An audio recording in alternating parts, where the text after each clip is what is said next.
Okay, so I haven't even said what we're doing. This is great for YouTube videos where like people don't necessarily know what's happening because I don't do this every month. We are doing our book club discussion stream. In May, we read Gideon the Ninth. Most of us read Gideon the Ninth, I think. We had a number of DNFs, I believe. Just gonna put that out there right now. This month was a bit of a struggle for some of us. Understandably so. Understandably so. But yeah, so this is, oh, there's some DNSs, didn't even start it. To be fair, I'm gonna say like right out the gate, like I did like it a lot. I'm back, baby. And the moments passed. Anyway, the audiobook was a bit of a struggle. That's for the fact that like, I feel like half of us did audiobook. That's gonna be interesting to see how that pans out in the reviews. But anyway, what did I think of this book? Because that's generally, so we generally start, I'll kind of tell you guys what I thought of it, we'll talk a little bit, and then we'll go into your reviews, which I have in our little Google Forms. The book is Gideon the Ninth. Thank you for bringing us back on topic. What a wonderful segue into Gideon the Ninth. Yeah, so this was our book club book for the month of May. Why can I feel like I trip over that every month. Book club book for May. Anyway, this was our book club book for May, and spoiler alert, I'm pretty sure, not for the book, but for the whole stream, pretty sure a lot of us struggled with this pretty hard, which I truly did not expect. I have heard nothing but, like, phenomenal things about this book. I bought these in December. I was going to point to it, but you cannot see it. It's up on a different shelf. I've had these since December, so they've been sitting on my shelf for like 5 or 6 months, because I just heard that they're amazing, and I did not expect it to be kind of a slog, which it was for a little while. It was a little bit of a slog, and then it picked up really, really well. And this is the part where I tell you guys, spoiler warning, because we're going full spoilers. We do full spoilers for the review. We'll do full spoilers for like the community reviews that we're gonna look at. I had all of you guys write your reviews. I know those have spoilers in them. The start of this book felt very Sisyphusian. Isn't it Sisyphean? Sisyphean? I feel like Sisyphean is how that... Is it Sisyphusian? Sisyphusian feels like a weird tongue twister. For the love of God. Now I just can't speak anymore. I can't say S's. Don't want spoilers. Have fun. Read about the lesbian necromancers, Aaron. Yeah, no. This...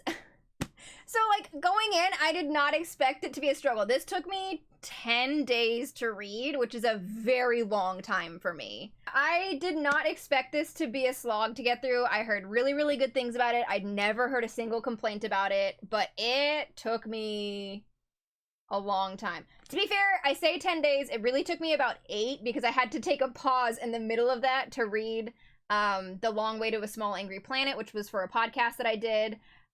So yeah, this took a really long time to read because the first like third, I'd say the first third of this book is a lot. It's a lot.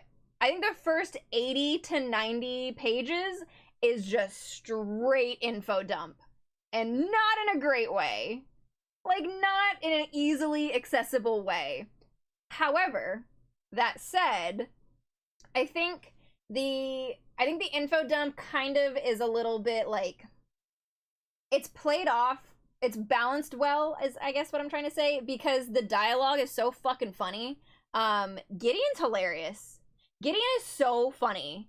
If Gideon was not as funny as she is, this book would be a lot harder, but she is so goddamn funny that it's like, yeah, I recognize that this is a lot of info dump. I had to kind of keep putting it down, and like my eyes glazed over some of the time, but she keeps it going, and like she keeps you wanting to read it just because like she's amazing. The only thing that kept the first third rolling was the comedy. That's 100%, like, I totally feel you. It was a lot of like, it was just a lot. I don't know. It's just a lot of information in a very, it's not even in a very short amount of time. It's just in a very dry manner, the way it's given to you.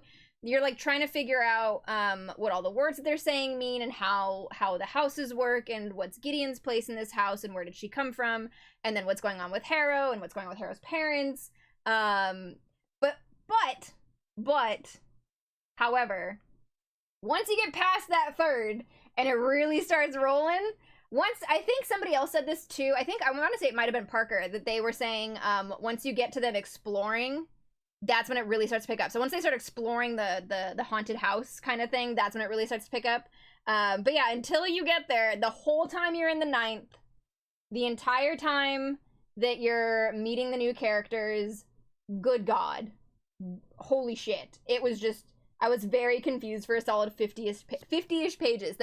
She is a forced mute for like 6 chapters, and I was hardcore waiting for her to just give it up and be like, nah, I'm gonna start talking now, because that would have been hard. If she didn't get to talk at all, that would have been really rough. But obviously, spoilers, she does get to start talking, which is nice. But like, you still have her internal dialogue, and she still gets to talk with Harrow, which is where you get a lot of those really funny moments, because they're just huge bitches to each other. Like, they're just mean to each other.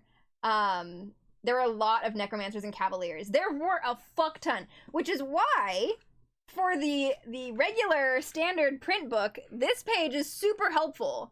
The dramatis personae, is that? I don't speak Latin, which is probably what that's supposed to be. Anyway, the like list of characters once you get to that point is super helpful. But if you're reading the audiobook, go fuck yourself, I guess. Go fuck yourself. Because you're just screwed at that point. But getting past that, that's the only thing that probably brings it down. So I didn't actually give this a star rating yet. Oh my God. So my TV is right here. My TV's right here, and it's off right now, so I just see, like, the reflection of my glasses, but I'm seeing my ring light, and I looked over, and it just looks like shining eyeballs staring back at me. That scared the shit out of me until I figured out what it was. What was I saying? I don't know. That almost, whoo, that gave me a heart attack. That's creepy as fuck. That is terrifying. I don't like that. I don't like that at all. To get us, that's the downside. I mean, that just sounds like I didn't like this book at all, which I did.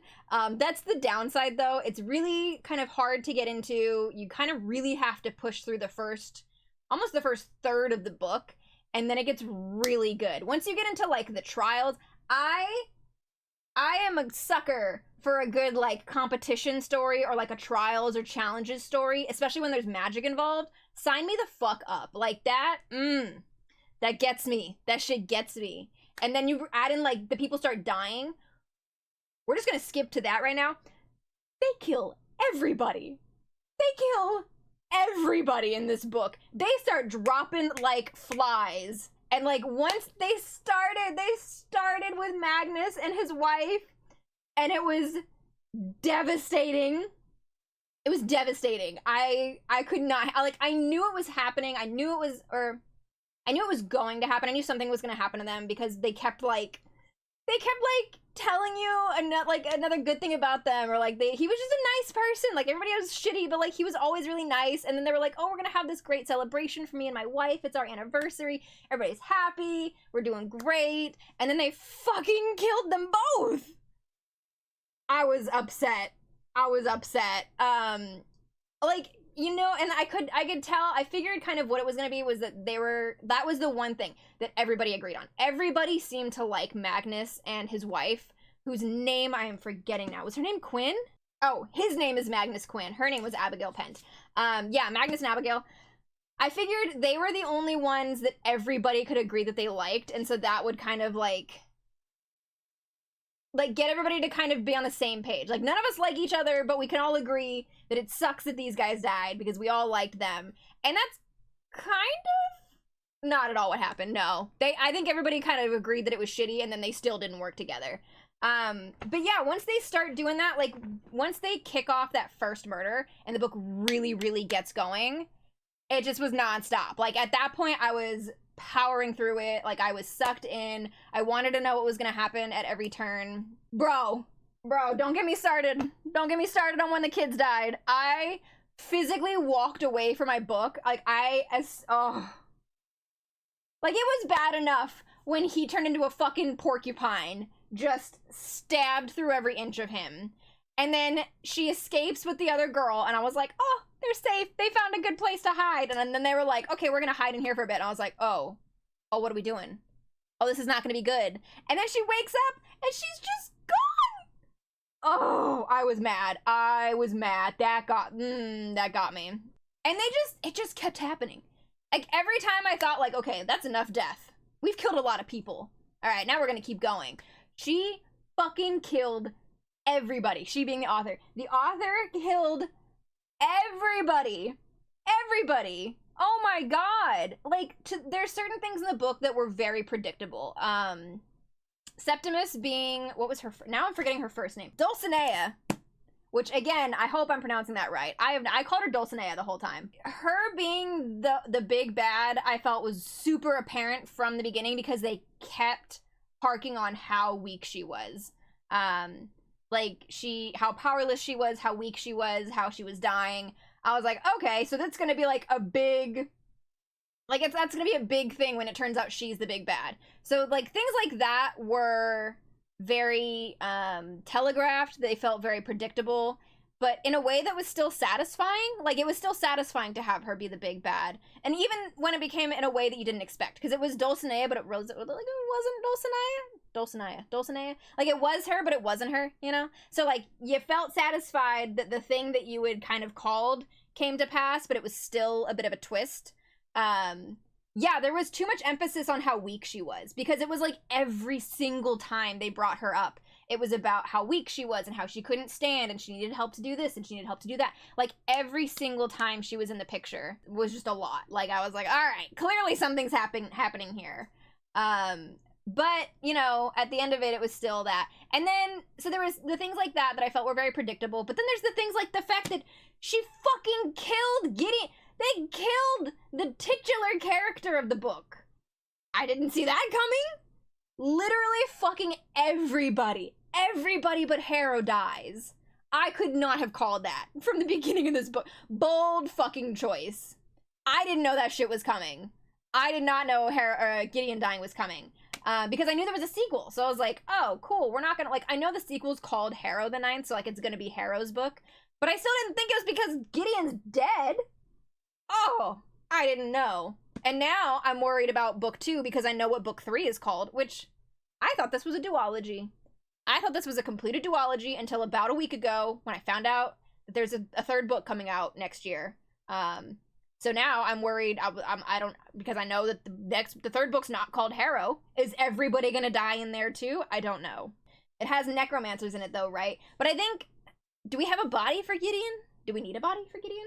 I'm hoping what it's gonna be is that Gideon is still, like, inside Harrow. Giggity. That, like, she's still inside her, and, like, so you're still gonna get that, like, internal monologue and the two of them talking to each other. I'm hoping that's gonna be a thing. The Emperor said Gideon's body vanished, so something's going on there. Like, I need answers. I need answers. So I did not immediately read Harrow, because I didn't want to read Harrow before we had our book club stream, because I didn't want it to, like, color my opinion as we talk here about it. So yeah, it was hard in the beginning. It was really hard to get through in the beginning, and then it really picks up, you know, halfway through, and then, like, that last quarter is just there's a lot going on. The fight scenes in this book I thought were really, really good. Gideon's reaction to everything just feels very normal in this sort of crazy necromancer fantastical world. Like, she has a lot of normal reactions to things where, like, they'll describe something that she's just like, that's fucking disgusting. Like, that's gross. And I'm like, thank you. Because you get a lot of these things in fantasy books where they're just like, it was, you know, bloody goo just oozing through the floor, and they're just like, yeah, that's normal. She's like, no, that's fucking nasty. What the hell? I'm like, I like her. She has. Gideon gets it. So I really liked Gideon as a character. I think she hardcore carried this. I do see... Oh, okay. I thought I saw some water damage on a page. I was like, did I cry there? It's not.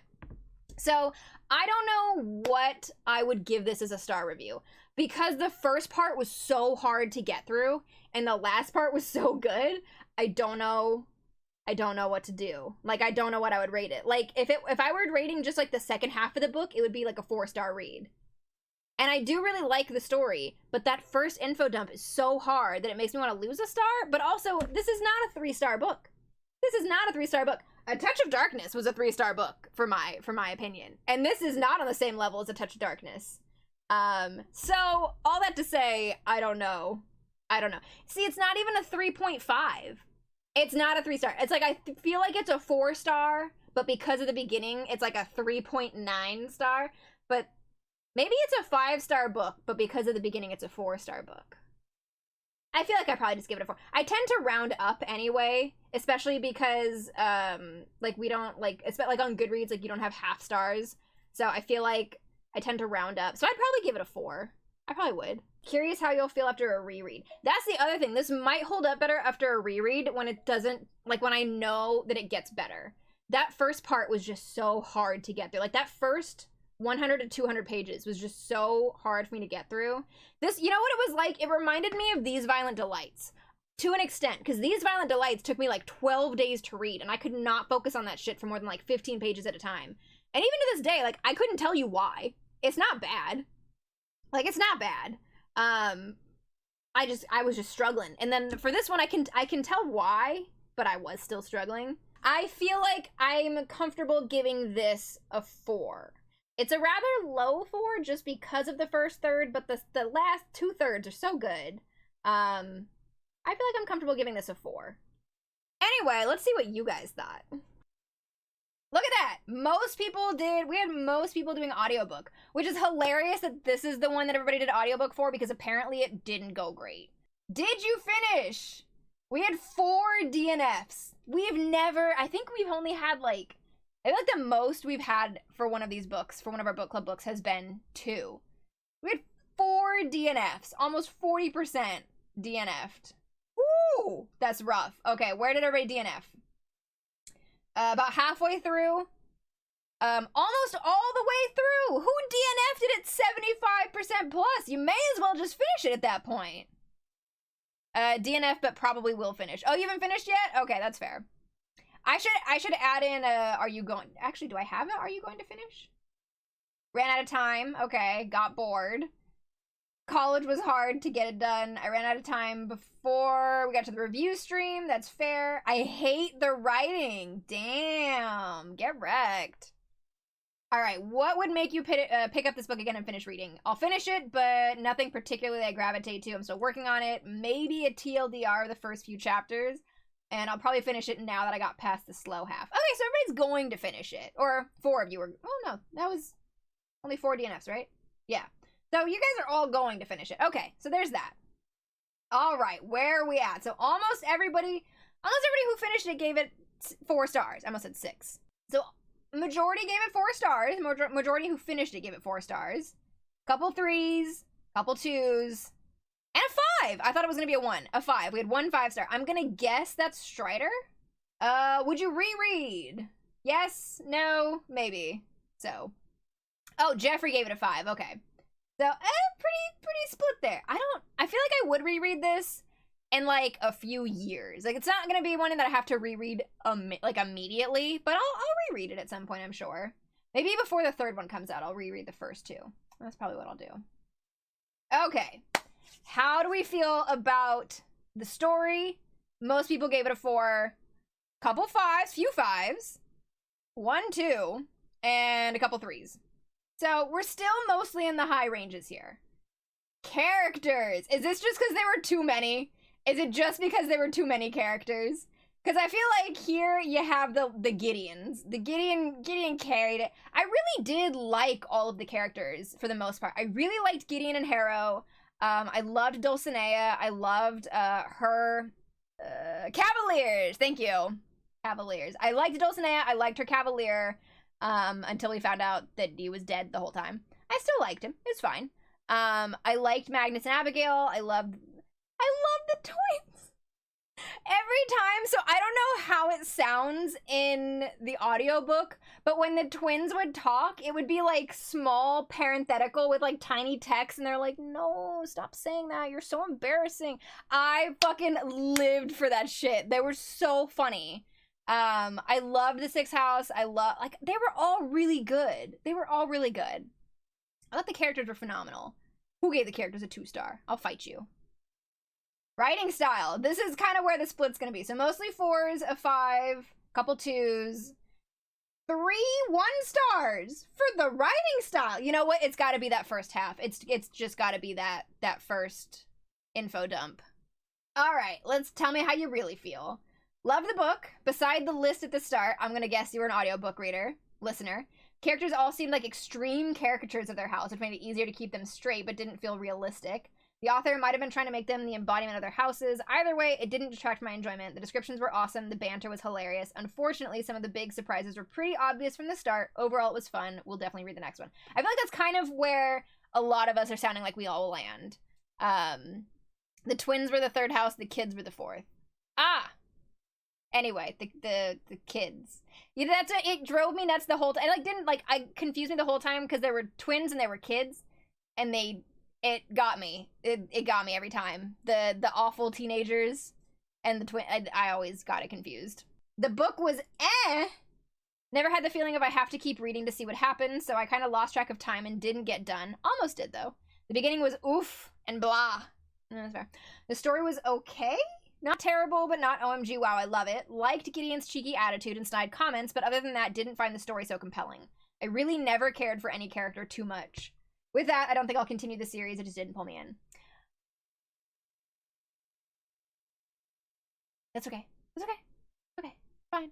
That's fine. No, I can see most of that. I think this book was great! Alright. We're going one extreme to the other. Definitely some points at the beginning where I was confused about what the hell was going on, but I think that was largely due to the story being so unique and harder to get your bearings than a typical fantasy tropes. That's fair. Minor things with the writing style that irked me. Egregious use of adjectives and fluff usually bothers me. She's very descriptive. And the way that Muir really forced some alliteration, but it was nothing that really bothered me that much. Enjoyed the pacing of it, the universe and atmosphere that was created, the themes that were explored, the character development, all of it. Quite a feat to create such an expansive and very foreign, as far as fantasy that I've read, universe, with such distinct character backgrounds and premise. I really enjoyed this book, and I'm very much looking forward to reading the sequels.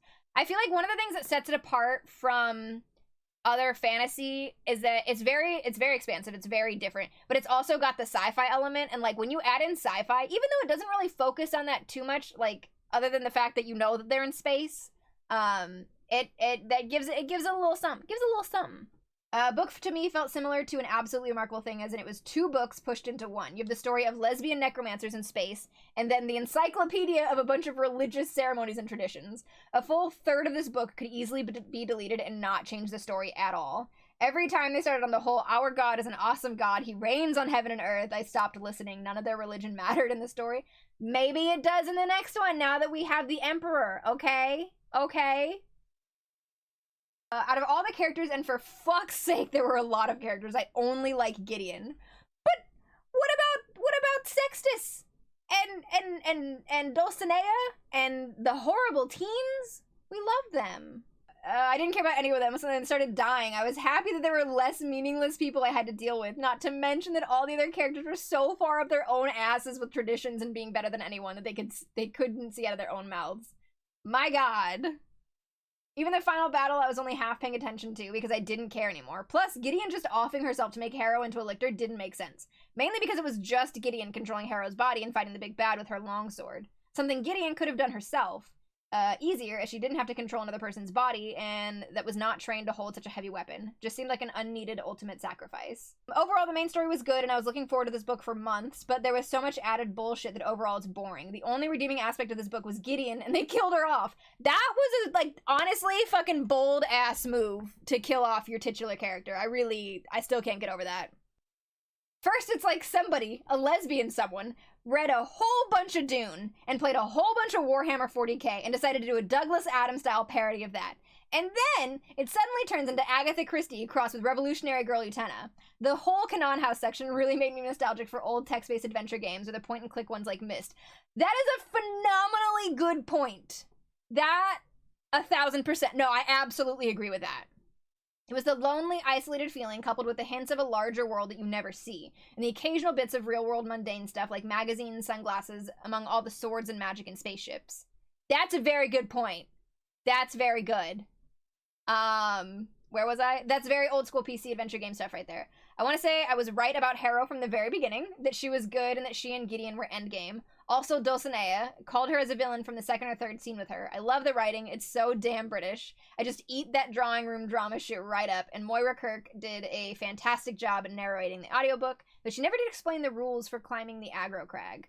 Only 90s kids will get that one. I I'm a 90s child and I don't get that one, but I'm glad you liked it. If the writing style didn't suck so bad, I would read it. Wow, we went whole 180. Whole 180, that's okay. Characters in the story sounds awesome. I mean, lesbians, bruv, but I just couldn't freaking stand this out. Okay, so that's Mari's. Mari, I'm telling you it gets better. I'm telling you it gets better if you go more than 6 pages in. Quotes! There's so many. There's so many good quotes in this book. You want to fight it? Yep, because it looks a little like swords. Yep, but I am not yet so desperate for a new cavalier that I want to recycle. I love when she was just like, let me go in and fight it.